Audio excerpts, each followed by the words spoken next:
Alors, vous l'aurez compris, je sors de table et en fouillant dans mon assiette, j'ai trouvé des plantes aromatiques. Il paraît que dans ce jardin extraordinaire, elles poussent. Alors, c'est des plantes qu'on mange, qu'on boit et qui soignent.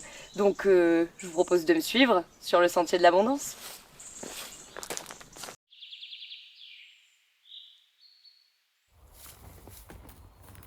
Cette terre féconde qui a toujours su récompenser ceux qui ont su la cultiver sans lui nuire et continuera aussi longtemps que vivront en ce monde des jardiniers de l'esprit et du cœur. Ouais, c'est une phrase d'Adrienne Cazeille, une source d'inspiration pour monter les sentiers de l'abondance.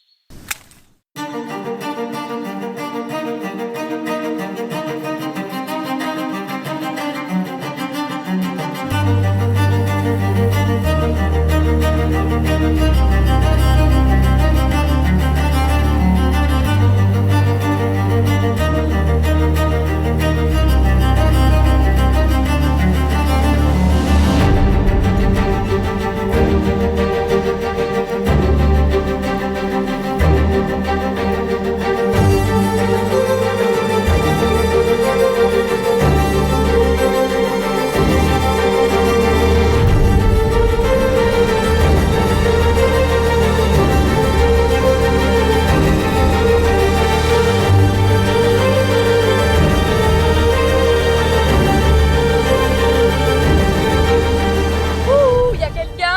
Oui, je suis là, je suis juste là. Oh, bonjour, je suis trop contente de vous avoir trouvé. Il paraît que je suis dans un jardin extraordinaire. Eh ben oui, tout à fait. Bah là, c'est une partie un peu particulière du jardin, c'est nos bandes syntropiques. En fait, c'est des bandes d'agroforesterie successionnelle, c'est des parcelles un petit peu expérimentales. Bah, d'ailleurs, j'étais en train de récupérer les dernières fraises de la saison. Ah ouais, pas mal.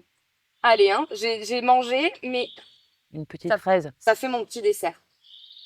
Et puis, bah, je vous propose de vous emmener un peu voir les autres coins du jardin, vous expliquer un peu le projet dans sa globalité, des Sentiers de l'Abondance. C'est bien volontiers. Allez, on y va.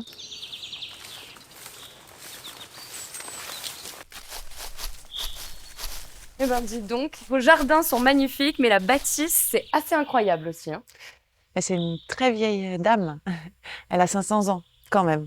Ah oui, quand même. Oui, on voit là-bas, il y a le dessus de la porte. Ils ont commencé à construire en 1572. Waouh, Ouais. belle performance. Après vous.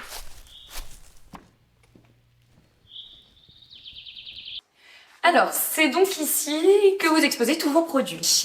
Tout à fait, c'est notre dépôt, notre boutique. Donc, en fait, Qu'est-ce que vous avez? on a tout ça qui est issu des plantes du jardin. Donc, tout ce qui est délices de fruits, chutney, toute une gamme de sirops, aussi bien les classiques comme la menthe, la verveine, et puis bah, les hydrolats. Les hydrolats, toute une gamme. Alors, qu'est-ce que sont que les hydrolats? Alors, les hydrolats, c'est à la frontière entre la cosmétique et l'alimentaire, parce qu'on peut aussi bien s'en servir pour se parfumer. Ça sent super bon. Et c'est un sous-produit de la distillation. Quand on fait passer l'eau en forme de vapeur à l'intérieur d'un alambic, à la sortie de l'alambic, et ben en fait, se sépare d'un côté l'huile essentielle, de l'autre côté l'hydrolat. Ok, super. Donc tout ça, on peut le trouver ici, mais il paraît que vous avez des petits trésors, des petites choses nulle part ailleurs. bien renseigné. Alors, donc, ce sont vos petits trésors. C'est nos petits bonbons et ça, c'est vraiment une petite spécialité un peu à part. En fait, on cristallise des feuilles et des fleurs. Donc ça, c'est de la menthe poivrée. Ça, c'est de la verveine mentholée. Ça, ce sont des fleurs de menthe. Verveine citronnée ici. Puis celui qui est vraiment le petit trésor de princesse, c'est fleurs de géranium rosa. Ok, je suis obligée de goûter. Alors, je monte quand même parce que c'est très beau, hein, c'est tout cristallisé, c'est tout à fait particulier. J'ai jamais mangé de bonbons comme ça. Je me lance. Allez-y. Et puis c'est vraiment, il n'y a aucun traitement chimique, c'est vraiment un bonbon totalement naturel. Ça magnifie complètement le goût de la plante. C'est Délicieux. C'est délicieux. Mais alors, c'était ça l'idée de ce lieu, c'était à la fois de mettre en œuvre des procédés naturels et en même temps de partager ce savoir-faire? C'était à la fois de trouver, de se reconnecter à tout ce qui existe autour de nous, c'est-à-dire aussi bien les plantes sauvages que de cultiver aussi des plantes aromatiques pour utiliser en fait toute cette terre qui est magnifique, très fertile et tout ça. Et puis c'était aussi de pouvoir partager le lieu avec un maximum de personnes. L'intitulé au départ c'est jardin esthétique, pédagogique et productif. Donc c'était vraiment d'allier les trois dimensions ensemble et qu'il y ait un maximum de personnes qui puissent venir dans ce havre se reconnecter avec tous les usages possibles des plantes, aussi bien médicinaux, alimentaires, pour la construction, pour la vannerie. Donc voilà, c'était un projet un peu pluridisciplinaire. Pour sortir, c'est pas un projet agricole, c'est un projet qui mêle tout ça, c'est notre place au sein de la nature aussi. C'est génial. Trouver. Est-ce que moi là par exemple, je sors de table, je suis un peu barbouillée. Est-ce que vous auriez peut-être un conseil, quelque chose à me proposer pour alléger mon estomac? Alors moi, ce que je ferais, si j'étais à votre place, je ferais soit une infusion de thym, soit directement j'utiliserais notre sirop de thym avec un peu d'eau chaude, comme une infusion express en fait, juste un petit filet de sirop de thym et puis de l'eau chaude et ça c'est bien. Pour tout, même pour un petit refroidissement, c'est en plus hyper agréable. Et puis sinon, Ok, un autre petit secret, mais là je vous donne juste une piste. ok, je vous écoute. C'est là. Mais ça, c'est pas moi qui peux vous en parler. Très bien. Mais quand vous rencontrerez le prêtre, là, vous aurez toutes les infos. Super, je sens que vous me donnez des indices. Ça a l'air pas mal, ça me plaît. Écoutez, je vais continuer ma quête pour trouver les solutions. Du coup, la sortie, c'est par là? C'est par là, je vous accompagne. Super, merci, je vous suis.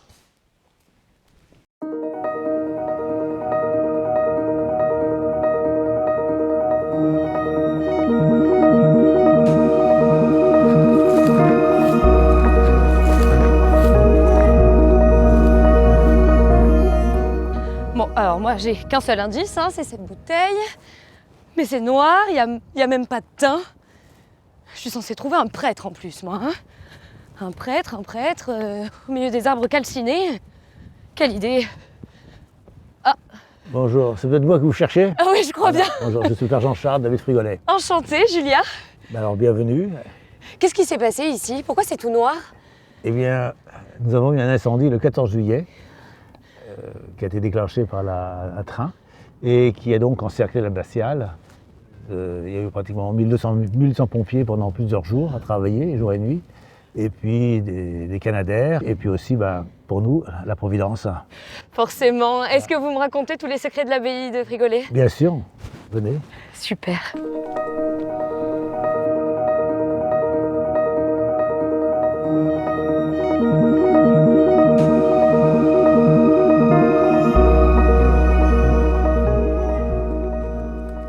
Je suis donc venue à votre rencontre pour à la fois parler de ce que je viens de découvrir, hein, la montagnette dévastée, mais surtout de cette petite chose que je tiens dans les mains, l'élixir. L'élixir, qu'est-ce que vous pouvez m'en dire? D'abord, l'élixir, ce n'est pas le seul trésor de Frigolet. L'élixir est donc une boisson alcoolique, bien entendu, qui, comme dans tous les monastères de l'époque, permettait aux religieux d'être soignés quand ils étaient malades. Un peu comme un médicament. Voilà, en gros.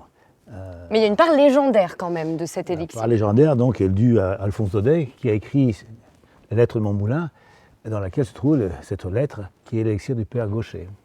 Père Gaucher qui n'a jamais existé. Qui n'a jamais existé. Révérend Père Gaucher même. Très révérend Père Gaucher, si tu veux.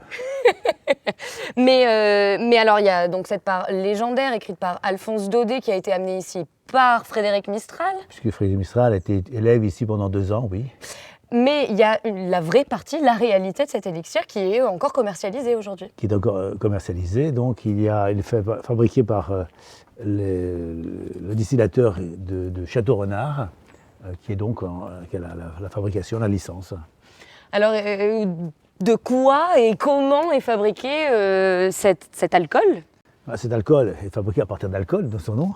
Et puis après, il y a des macérations de plantes aromatiques, dont le thym, puisque la montagnette est pleine de thym, de farigoule. Thym, farigoule. Frigolet. Frigolet, voilà. Ok.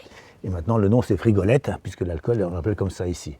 et donc aussi de plantes aromatiques, dont, comme je disais tout à l'heure, le thym. Donc il y a des bienfaits digestifs, j'imagine? Oui, puisque c'est un digestif. Je peux donner comme conseil donc, de boire cet alcool-là après l'avoir mis au congélateur, donc de boire glacé.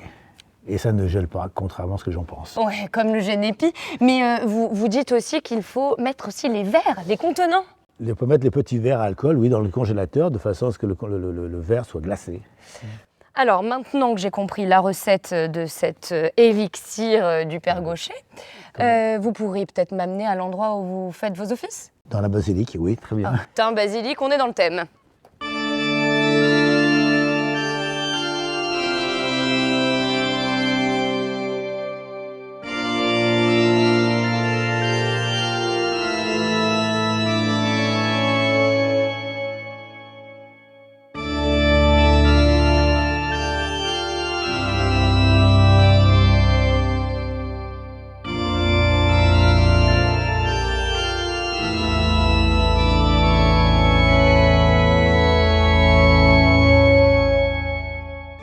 Où sommes-nous ici? Alors, nous sommes dans l'abbaye Saint-Michel-le-Frigolet, qui se trouve sur le territoire de la commune de Tarascon. Ok, c'est ici que vous faites vos offices? C'est ici que nous vivons, nous prions, nous travaillons, nous recevons des pèlerins, enfin, notre vie. Oui. Alors, il y a quelque chose de très particulier ici, le décor, notamment le décor d'une chapelle qui a été offert par un personnage célèbre de l'histoire de France. Oui, c'est Anne d'Autriche. Anne d'Autriche qui est? Est donc la femme de Louis XIII. Donc Anne d'Autriche, enfin le couple Anne d'Autriche et Louis XIII était un couple qui n'avait pas d'enfants pendant une vingtaine d'années.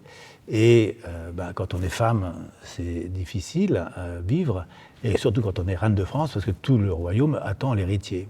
Donc c'était dans les années 1630, c'est ça à peu près? Voilà. Et donc, à la suite de la naissance de Louis Dieudonné, qui deviendra plus tard Louis XIV, Anne d'Autriche, une vingtaine d'années après la naissance, aurait offert ce décor à cette abbatiale. Alors, la chapelle s'appelle la chapelle de Notre-Dame du Bon Remède. C'est la chapelle de Notre-Dame du Bon Remède, oui. Alors, pourquoi du Bon Remède? Du Bon Remède parce que ici, nous sommes sur la voie de passage entre les ports de la Méditerranée, comme Aigues-Mortes, et puis le nord de l'Europe. Et donc, tous les galériens qui étaient libérés avaient l'habitude d'offrir leur chaîne en action de grâce.